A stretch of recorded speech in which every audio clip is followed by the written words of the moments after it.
જય જવાહર જય આદિવાસી રામ રામ મિત્રો. તો અમારી યુટ્યુબ ચેનલમાં મિત્રો તમારું હાર્દિક સ્વાગત છે. અને અત્યારે સવારના 11:30ની આડેગાડીનો ટાઈમ છે મિત્રો. તો આપણે સરસ મજાનું આજે ફ્રી છે એટલે કહેવાનો મતલબ શાંતિથી જમવાનું બનાવીએ. એટલે જમવાની અંદર આજે નવી રેસીપી બનાવી છે, કારણ કે ઘણા સમયથી આપણે ખાધી એટલે મિત્રો છે ને તમે સપના મેં કોઈ દાડે વિચાર્યું હોય એવી રેસીપી છે આપણે બનાવી છે આજે મિત્રો. સરસ મજાની દાળ બનાવી છે. હવે અમારી ભાષાની અંદર શું કે ખબર, દાળ અને ઢોકળી. હવે મિત્રો એમાં એવું છે, તમે શું કહેતા હોય હું નહીં, બરાબર. આપણી ભાષાની અંદર એવું છે, ગમની રોટલીની અંદર સરસ મજાનું આપણે છે ને જુઓ, સરસ મજાની રોટલી બનાવીને મીઠું મરચું મસાલો આપણા સ્વાદ અનુસાર નાખવાનો અને સરસ મજાની રેસીપી આની બને. તો આવશે તૈયાર કરી નાખો. આપણે આ રેસીપી તૈયાર કરી નાખીએ. રોટલી આપણે 2 જણ છે તો 2 જણની અંદાજ પ્રમાણે માપ પ્રમાણે બનાવવાની. આમાં મીઠું મરચું અને નમક આ બધું વસ્તુ આમાં એડ કરી દેવાનું અને પછી આ રીતના રોટલી વણીને કટકા કરી દેવાના, આવે ટુકડા કરી દેવાના મસ્ત મજાના. અને પછી આમાં સરસ મજાનું છે ને શું નાખવાનું ખબર, પછી આમાં આપણે છે ને પછી મિત્રો આ ઢોકળી બનાવવાની અંદર છે ને આપણે સરસ મજાનું છે ને તેલ નાખ્યું છે, બરાબર. તેલ એડ કરી નાખ્યું છે આપણે, કારણ કે તેલ આપણને ઓછું જોઈએ, તેલ સાચું ના જોઈએ. કેટલું આટલું ને જોઈ લે, પછી મને કહેવાનું નહીં. જોઈ લે કે બધું આટલું રીલ દે, પછી રીલવા પડે થોડુંક, ડબ્બામાંથી રીલવા પડે. આટલું છે હે તો મિત્રો થોડુંક તેલ આપણે ઓછું લાગે એટલું જાજુ નહીં નાખવાનું. અને પછી મિત્રો સરસ મજાનું આપણે આ બધું આ છે ને એડ કરી દેવાનું. લસણ મરચાં, લીલા મરચાં, લસણ બધું એડ કરી દેવાનું.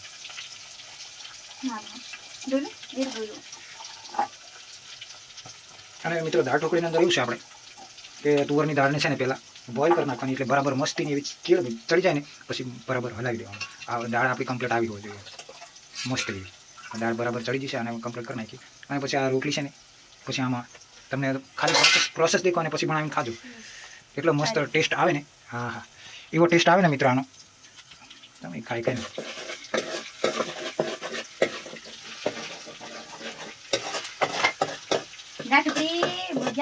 કેટલા દિવસથી આપણે ખાધી. તો મિત્રો ઘણો સમય થયો આ દાળ ઢોકળી આપણે ખાધી ને, એટલે આજે એમ ફ્રી છે એટલે વિચાર આવ્યો કે આજે દાળ ઢોકળી બનાવી. મોડા પણ ગરમા ગરમ ખાવાની મજા આવે અને દાળ ઢોકળીનો સ્વાદ પણ જોરદાર હોય છે મિત્રો. બનાવવાનો એટલે સ્વાદ જ હોય. અને પછી ફરી પાછા દાળની અંદર પાછું થોડું હશે ને આ બધું મીઠું મરચું પાછું આપણે સ્વાદ અનુસાર પાછું આમાં એડ કરતું જવાનું. આમાં એડ કરેલું છે થોડુંક અને થોડુંક આમાં એડ કરવાનું આમાં દાળની અંદર, એટલે હું મોડી કે ખારી ના લાગે એ સિસ્ટમની બનાવવાનું. આપણે ગામડિયા માણસ છે, આપણે ગામડાના માણસ એટલે થોડીક આપણે તપેલી રહીને ચૂલા પર બનાવીને એટલે કાળી થઈ જશે, બરાબર છે. એટલે એનો મતલબ એવો નહીં. જો અત્યારે આપણે દાળ પહેલાં દાળ વગારી નાખીએ સરસ મજાની, બરાબર છે. આપણું લસણ બસણ બધું કમ્પ્લીટ થઈ જ જશે એટલે એમાં શું છે નાખી દેવાય, બરાબર. પંજાબી ટેસ્ટ આવે એમાં.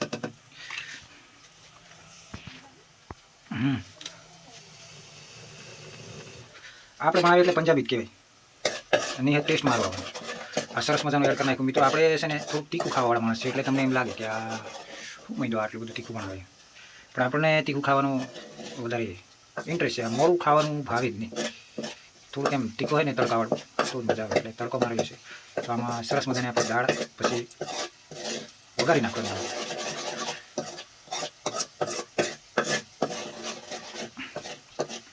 જુઓ તો આ બધું છે ને સરસ મજાનું એડ થઈ ગયું છે અને મિત્રો આમાં બળવું ન જોઈએ. તો આ મસ્ત થઈ ગયું છે અને પછી આને આપણે વઘારી દેવાનું છે સરસ મજાનું. દાળ વઘારી દેવાની, આ તુવરની દાળ આમાં નાખી દેવાની અને પછી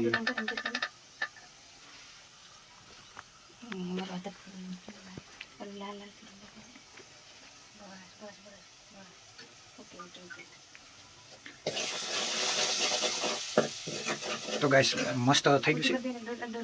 અને પછી હવે આપણે દાળામાં એડ કરી દઈએ, બરાબર. સરસ મજાની થઈ ગઈ ને, પાણી નાખવું પડે.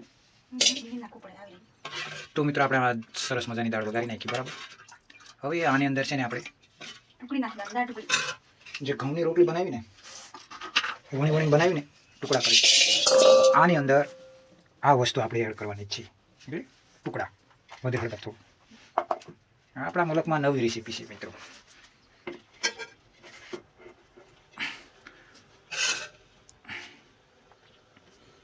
તો ગાઈસ આ ટુકડા છે ને નાખી દેવાના, આ રોટલી નાખી દેવાની કટકા કરેલી અને પછી આને બરાબર ચડી જવા દેવાનું. આ રોટલી ચડવા દેવાની, દાળ ચડેલી છે એટલે આ ચડી જાય ને પછી મસ્ત પછી તમારે ખાવાનું. આને ઉપર પછી તમારે કોથમીરી નાખી દેવાની સરસ મજાની. મારા પેટમાં છે. તો મિત્રો આ તમને રેસીપી કેવી લાગી કમેન્ટ કરજો બરાબર, અને આપણી ચેનલને સબસ્ક્રાઈબ કરજો, ફોલો કરજો, તમારા મિત્ર સુધી શેર કરજો બરાબર. ત્યાં સુધી બધાને રામ રામ.